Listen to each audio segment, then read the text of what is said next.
Good afternoon, everybody. My name's Lloyd Stokes.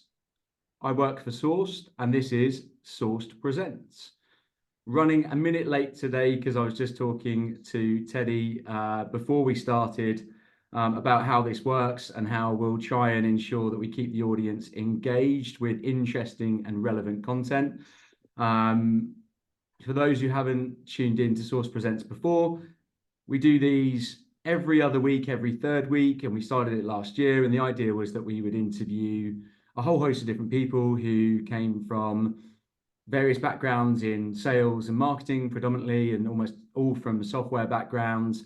The people who are at the very early stage of their career, people who are at towards the latter stages of their career, and everybody in between. So the goal for this year is to make that even bigger and better, and to hopefully continue to cover off topics that are interesting, topical, and thought-provoking for a varied audience. Today, great pleasure in interviewing and spending half an hour with Teddy Peck. Teddy and I have known each other before. I was doing my background when I asked him a couple of weeks ago. This is our 10th year. So he actually came to join us at Certus when I was working at Certus 10 years ago, and spent a relatively short period of time in recruitment before moving into B2B sales.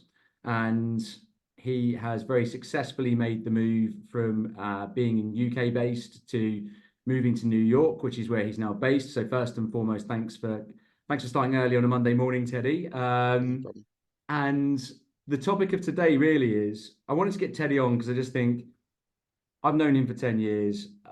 I really respect the career path that he's taken and the way that he works. And even 10 years ago, he struck me as being somebody who was really thoughtful, very considered, ambitious, and fiercely competitive with a drive to succeed, but also somebody who was thoughtful and was asked lots of questions and was really thinking about how he would plot his career. And it was evident, I think, early on to me that he would be a leader of the future for all of those things and for loads of others as well. And so over the last few years, he's moved into leadership. And I think looking at your LinkedIn testimonials, as I was, Teddy, there's a consistent theme there. First of all, there's a lot, and there's a consistent theme of people talking about how much they enjoyed being managed by you. And I know that that's not something that, whilst you may have had the natural attributes, you've worked hard on so far career to date to improve and get better. And there's a theme here around coaching. So a lot we'll try and cover off over the next kind of 25 minutes if I ever stop talking. But in order to do that, Teddy, I'm going to hand over to you. If you would just give us a bit of background on you and your life so far. Sure. I'll try. Career so far. I'll try to live up to what you said. I mean, I'm like to say I had a standard life, I guess. Maybe I was very fortunate. I guess when I grew up, I had a lot of opportunities. I think when I was growing up, which was fantastic. And at one point, I thought maybe I wanted to be a professional musician, but I didn't practice hard enough and wasn't good enough. And then I thought maybe if I'd been pushed a little bit more, I could have been a golfer. But I also took 10 years of not playing golf, and that was just a hopeful dream. And so I went off to university, not really sure what I was going to do. I studied music and business studies, and the God's honest truth for why I did that is because I thought that the music would be fairly easy, and I thought the business studies would look good on a CV. And I still didn't really know what I wanted to do anyway. So it was, I think one of the things that kind of should come through most of this is a lot of the time, the network of people that you have can be incredibly important. And so I was playing an incredibly poor standard of rugby at Harpenden Rugby Club, and I met Tom Rhys-Davies, and I'd played with him for a few years, and I didn't know really much about what he did, but I'd come back from university because I had a girlfriend in Harpenden at the time. And he was like, what are you going to do when you finish uni? And basically all I'd done to look at what job I wanted to do, and I hadn't really worked much growing up, but I just sort of thought, well, I'll go onto Google and I'll check out, what do I want the job to give me? Yeah. And what potential traits do I think I offer to a job? And sales and recruitment kept coming up probably more because they always, You know, I'm going always. to ask you, what were the things that you put in? I think I put, the classic like progression, development, money, and I think one of the things I wanted was to wear a suit. I just thought my dad looked cool in a suit, and I wanted to wear a suit when I was 21, and I just thought that'd be fun. How times have changed. I think I not wear a suit anymore, But and I think sales and recruitment kept coming up, and that could be a whole host of reasons, but probably because salespeople are often, they're often sales roles being hired because people are often leaving and Yeah. whatever else. Anyway, so Tom said, "Well, I actually worked for a recruitment company. You should go look at them." And so that's where I went to Certis one of those days, and that's where I met you, and you made the nice decision to hire me there. And I did that for 18 months. I don't think I was ever very good at it, to be honest. I don't think I was really ready for uh, some of the requirements of what that role was. Mhm. I really didn't. This is going to sound terrible. I didn't really work much growing up. And that doesn't reflect great on me, but I just didn't.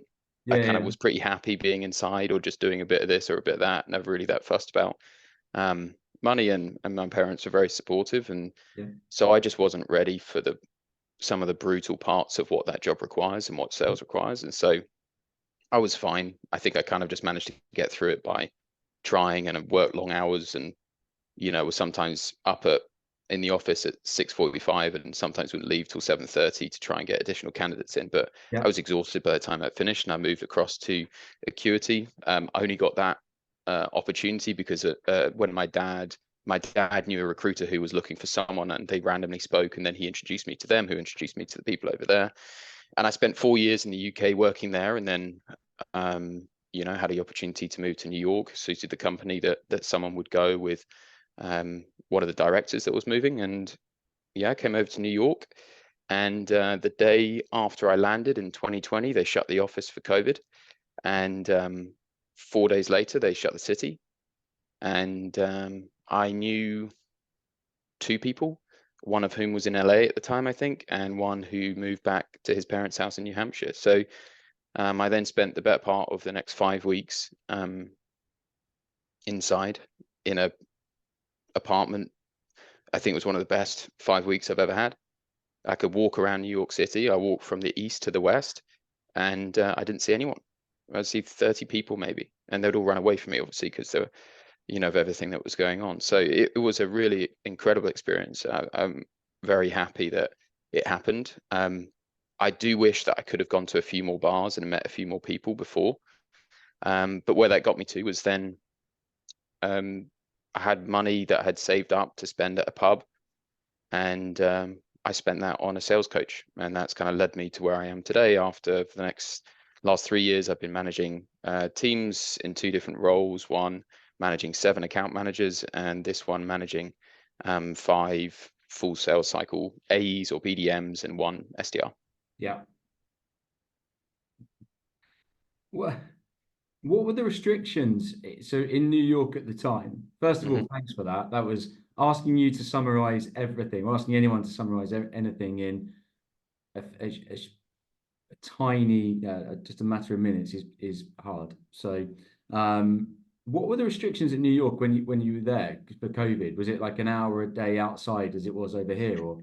No, we didn't have quite that, but it was like um, it was basically most places were shut, all bars were shut, Yeah, no indoor anything. It was also pretty cold, masks everywhere, and I think pretty similar to the UK, apart yeah, from not like you cannot go outside. yeah. But yeah, it wasn't great. And then once the restrictions started to lift, were you back in the office, or you not back in the office, kind of, going to the office for the first time? How did that?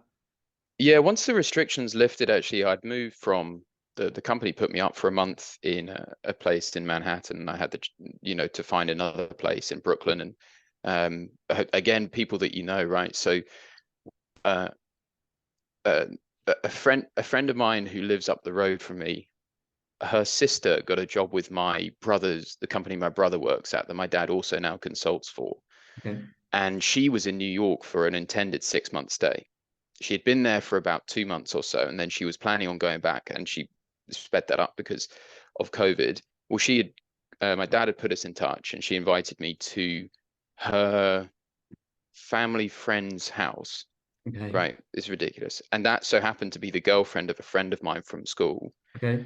whose housemate's friend was heading back to France and had an apartment that was fully furnished, and was like, what's, and I said, look, this is how much I can pay if you're interested. Then so we had to do all that. But so I moved back. Then I was in Brooklyn and Williamsburg, and I was there for the next year and a half. So again, it's good to know people and meet people, obviously, and ask them some stuff. But yeah, I just went out and I started playing football. They have the concept like pick up football, which I don't think we have as much of it in the UK. And Okay. I had done my time playing crap level rugby and Yeah. sort of bumping into things and hurt my head.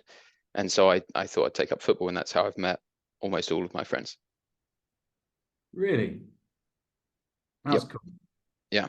Yeah. I They all don't know. seem to be English and Irish. So Yeah.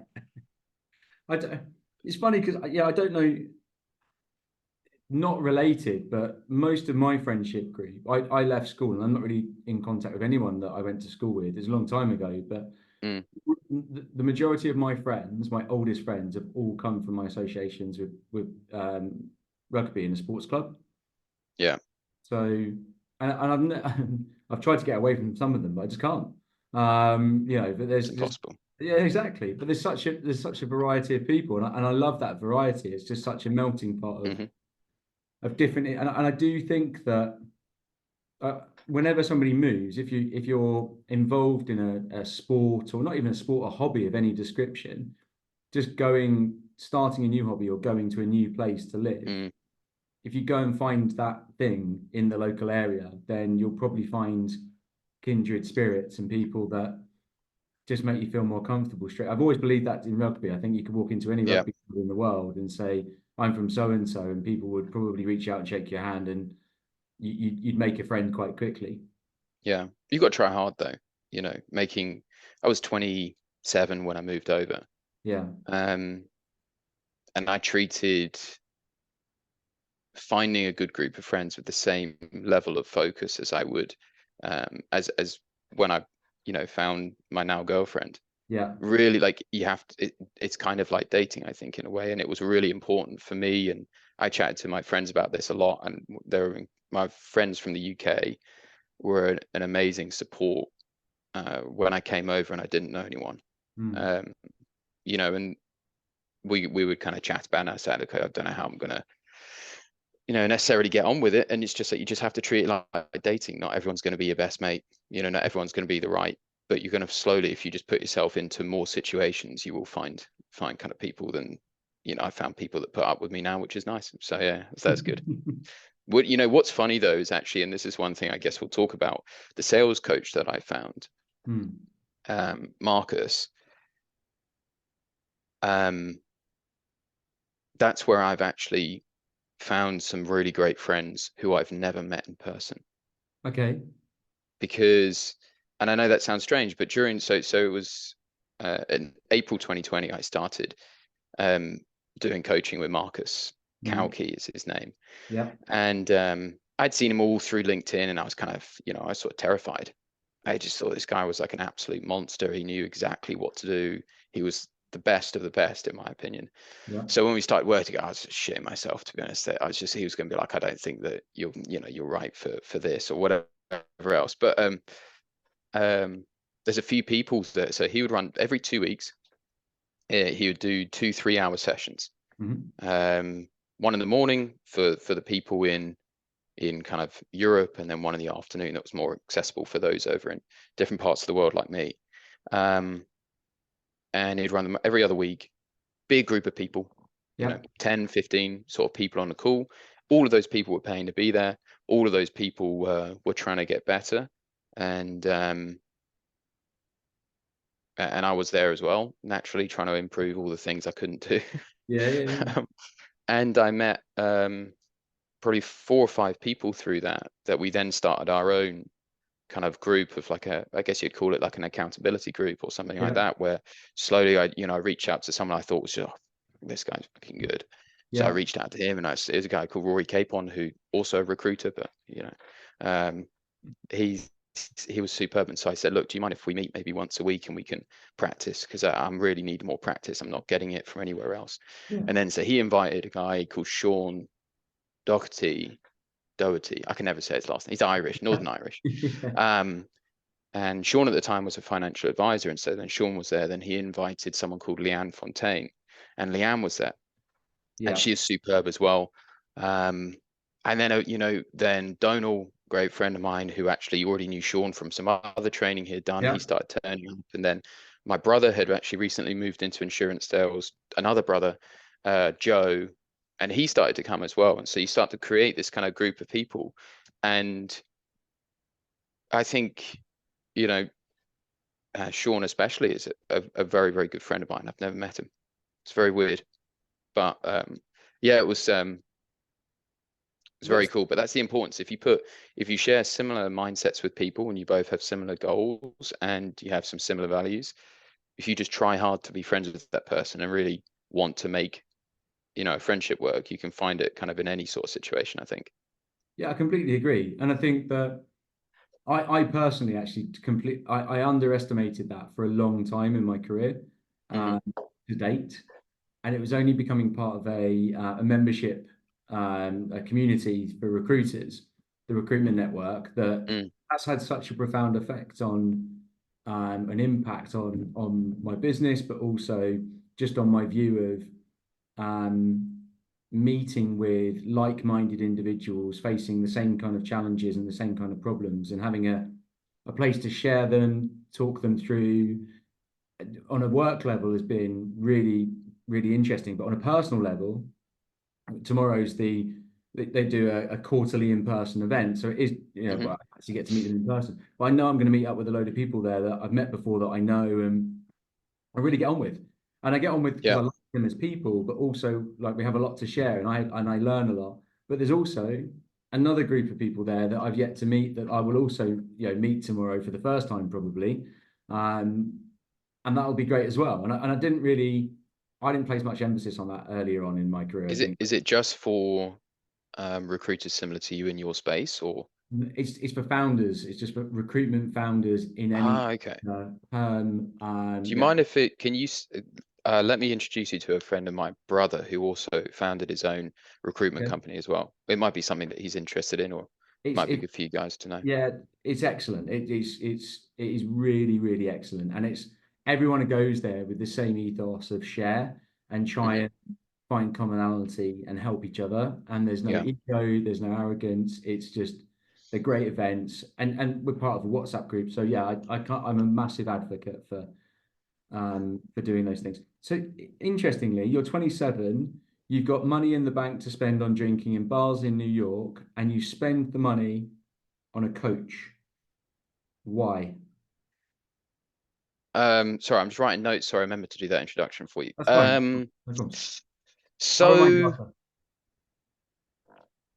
yeah, 27, had money. Why the coach? When I thought I was better than I was really when I was in the UK. I Okay. thought that I was very arrogant, I think. Um,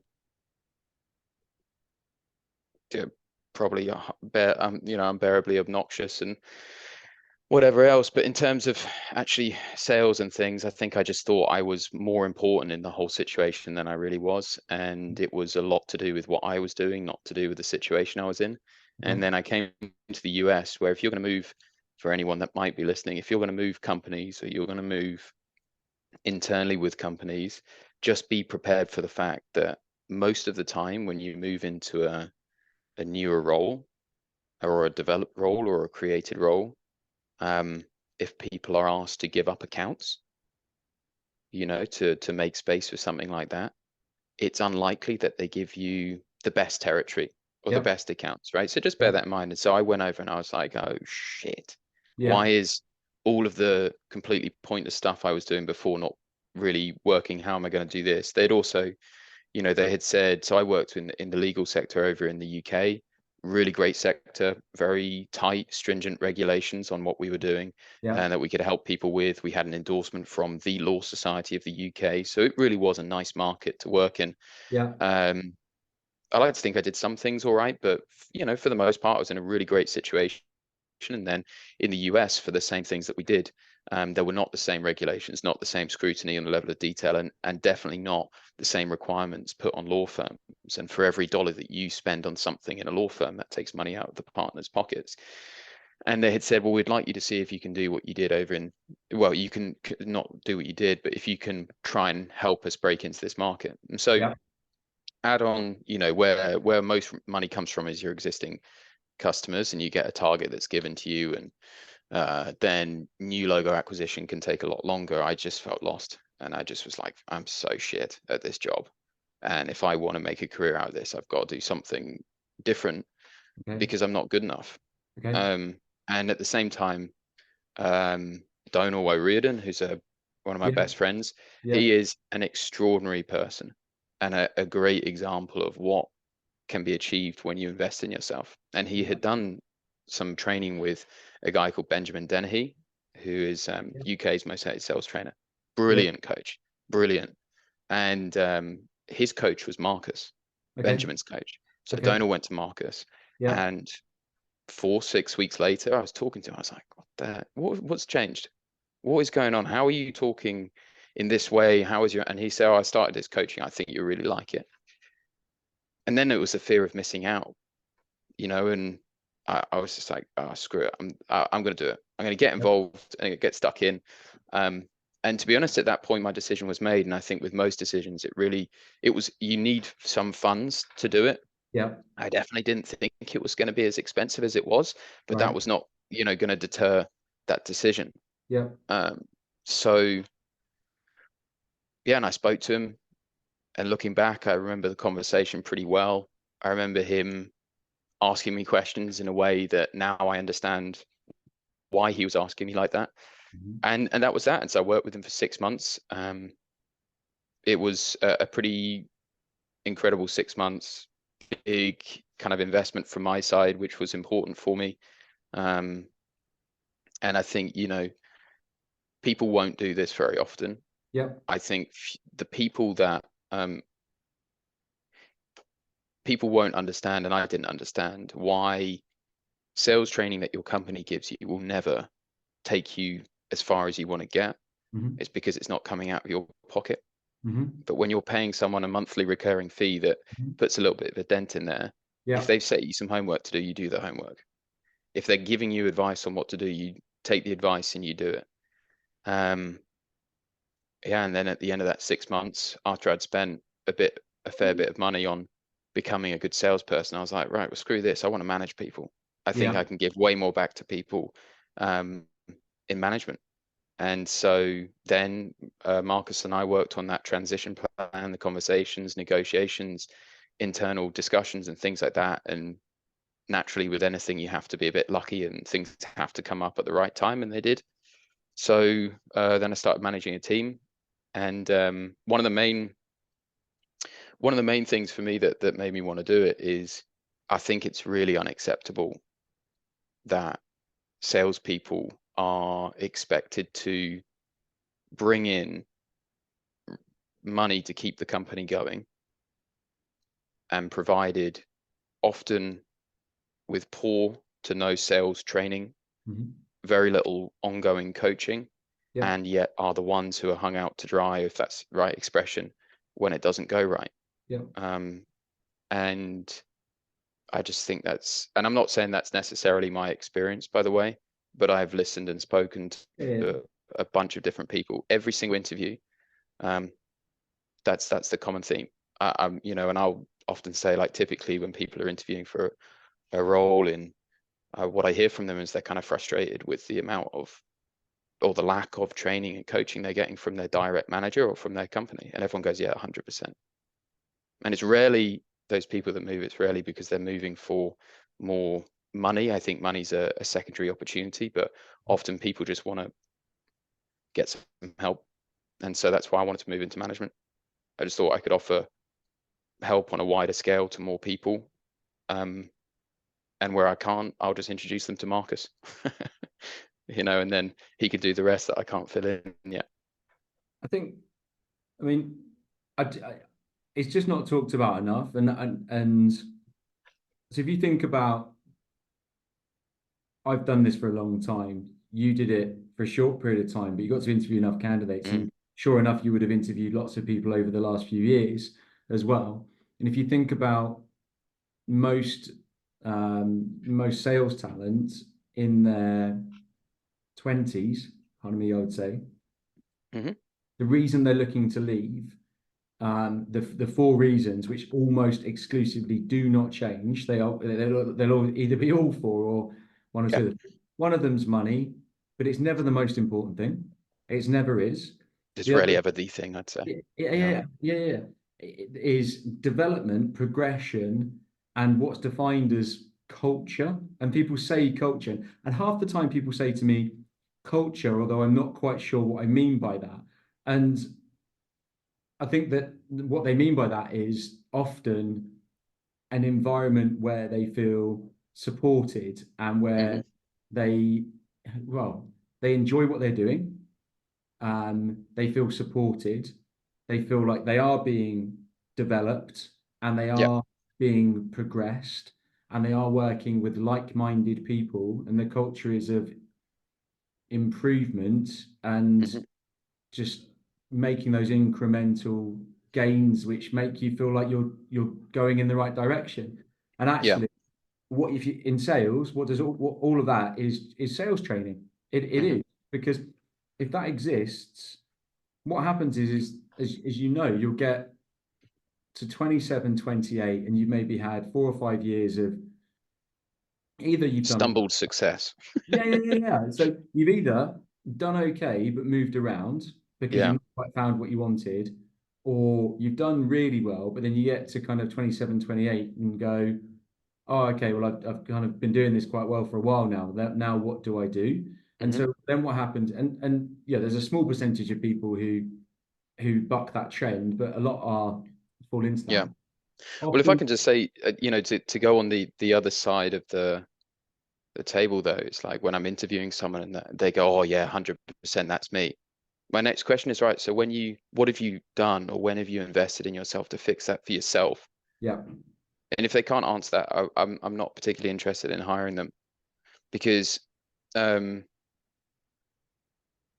understand people, but YouTube has so much stuff. You can find Spotify, all these, podcasts, right? Yeah. There's books. I've got 2, 3, 4 books I can see for sales training or sales management, just like on a shelf next to me. Like, it's easy to go, but if people can't articulate, well, what have you done to try and fix the problem that you've already identified as the reason that you're changing jobs, which is a huge disruptor in your life. Well, then if you haven't got an answer, then it might not be that the problem's a company you're at, unfortunately, for the time. And it sounds pretty harsh, but if people in sales always liken themselves to sports people, right? The highest elite sports level people. We're kind of doing ourselves a disservice there, aren't we? Do you know how much these guys train and how much I'm not one of those. I'm not going to try to pretend like I'm one of those, but I might try and emulate some of the things they do, some of the training levels, some of the, at some point, maybe rather than never role playing before a meeting, maybe I make it my case that I'm going to put an hour and a half of role play practice on that particular situation before I turn up. And, the reason, I've never made it to anything elite is because I'm kind of inherently pretty lazy. But the big switch for me is like when you start to invest in yourself because you found a problem, then you start to realize that you can fix the problems on your own. And I think it's a really important thing to ask people, because it's all, I think I was like this. If things weren't going well, it was everything else. And if things were going well, it was me. If I was doing well, it's because I was the best. But if I was doing badly, it's because the market wasn't good enough, or it was unfair over here. And then I never tried to fix those problems. So I think it's a important line to I draw. definitely agree, but I also think that there's a thing where if you're in an environment where what can often happen in sales is people become quite good quite quickly through fair means, or not foul, actually, that's the wrong word, but through either being actually just good, or there's a heavy dose of luck in there, and then they'll Mm, get moved into leadership and junior management roles. But actually, if they've not had good coaching themselves, then that's not going to, that it's never going to funnel down. And I completely agree that it's an individual has to want to take on that responsibility mhm. themselves. But I also think that not many companies actually really spend the time giving No, them, like, creating environments where you can do your own personal development. And sure. yeah, maybe you don't have to pay for all of it. Maybe the company does some of it and you do Hmm. some. There's a balance there, but it can be, yeah, hiring a sales trainer internally is not the answer necessarily. It's not a bad thing, but it's No, what we're talking about here. yeah. And I do think culturally you have to have both. I think you have to have the company that talks about it and the leadership that's been through it, as you have now, what's happening within your business, whether your business believes heavily in development and training or not, you do. And so you're making sure that the people in your team are getting the best Mm, and they're learning your lessons. If there are more people like you, then naturally there must be a better attitude yeah. towards personal development. Don't I think that there's some, but it's difficult if you're moving into leadership quite early and Yeah. maybe too early to actually lead. Do you agree? Yeah. Yeah. I think, look, I think, you're right. You have a better net of like what people receive. I've always been the Acuity and now LexisNexis and ICIS. Um, yeah, they've always been pretty forthcoming with training. We always had a sales enablement team. So I've always received something, which is good. You just like, nothing kind of hits home like doing it for yourself. But um, yeah, yeah, I just think like most people don't end up in sales because a bit like me, it's probably not what they thought they were going to do. And Mhm. then so it's easy not to want to get better at it. But Yeah. that's, I think, but then the second point is like, then you move the people that maybe were lucky, like you say, into middle man. I mean, put me as, if I was managing people at like 27 or 26 or 25 or whatever it was, Mhm. I wouldn't have a chance of knowing what I was doing and things like this. And that's why I think one of the things we spoke about before we set this up was like, I think I put it in a LinkedIn post. I think that middle management represents an enormous opportunity for companies if you hire the right people and you give them the right coaching to make the people that report into them great. And it also offers um, should put fear in you if you make the wrong hiring decision. Because if I was, responsible for 6 people, and those 6 people are, from the sounds of things from what you were saying, predominantly relying on me for coaching Mhm. and for the manager for coaching and training outside of anything the company gives them. Well, you got to hope that manager can bloody train them. Otherwise, you're a bit screwed, aren't you? Not only from a manager's not going to be okay, then you've got 6 other people there whose career is being hindered. And I think that's also pretty unacceptable. So it's like a really pivotal, vital role to get right, and it's so hard to find. I think it's easy to get it wrong in a way. Yeah. So yeah, that's my passionate speech. What, for those who watch this and think, yeah, this resonates with them and that they should look to find a coach, what would Mhm. be your tips in terms of finding somebody that's right for you? You've referenced a couple of people, but obviously there are a lot of Yeah. sales coaches out there, I'm sure. So yeah, what would be the things that you've learned or you've seen that would help other people to be able to go out there and find somebody that's going to be right for them? If they don't make you feel uncomfortable when you first meet them, Yeah. just by the fact that you are meeting them, they might not be the right coach for you. Okay. I know that sounds odd, but one of the first things that Marcus said, and it's a kind of cliche thing, but it's like there's no learning in the comfort zone and there's no comfort in the learning zone. Right. And when I met him, I know the first he called me, I was like, oh my God, that's his number. Oh my God. So I picked it up and and every time I met him, and he was lovely. He Yeah. portrays on LinkedIn quite like a um hard ass sort of no bullshit kind of attitude. He's just one of the loveliest people you'll meet. Yeah. And but I didn't really want to let him down. I just wanted him to hold me to account for what I needed to do. So, with that, I think a good indicator is when you're about to meet them, are you feeling like, oh shit, I'm the not good one here? You know, this person knows their shit and I don't. Mm-hmm. So that would be the first thing. Second is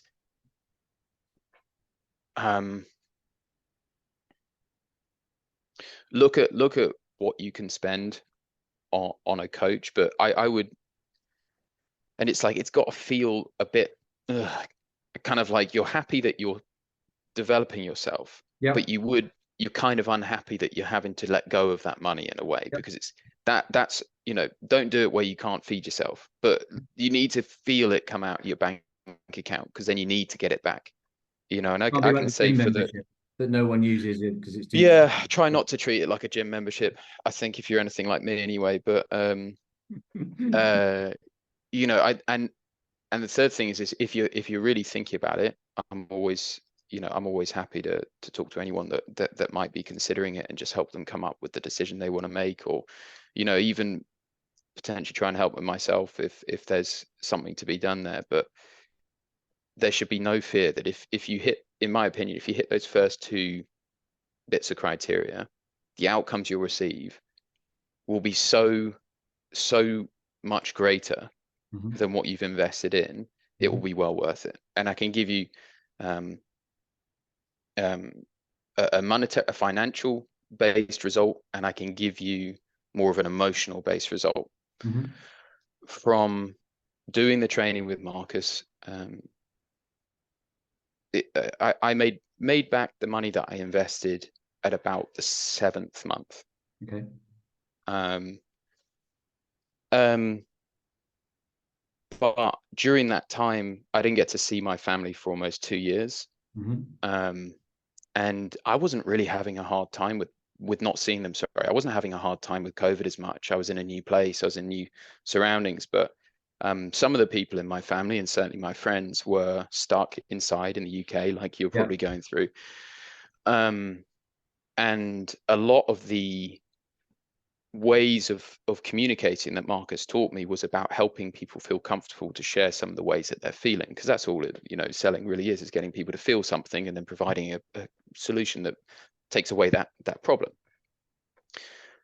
And so the training on an emotional level brought me closer to my entire family, Okay. brought me closer to all my friends, set me up to find a wonderful girlfriend who still puts up with me. So I don't know how you can put a monetary value on that, but I live in a different country and I'm probably closer to my entire family than when I was living in London. And I can put a very big weighting of that down to the great coaching that I got from Marcus. So financially, I covered myself, and relationship wise, yeah, I don't know how to kind of make it sound better than I did, but it's pretty cool. Um, we've run over, but Yeah, we I could keep couldn't. going, but we should.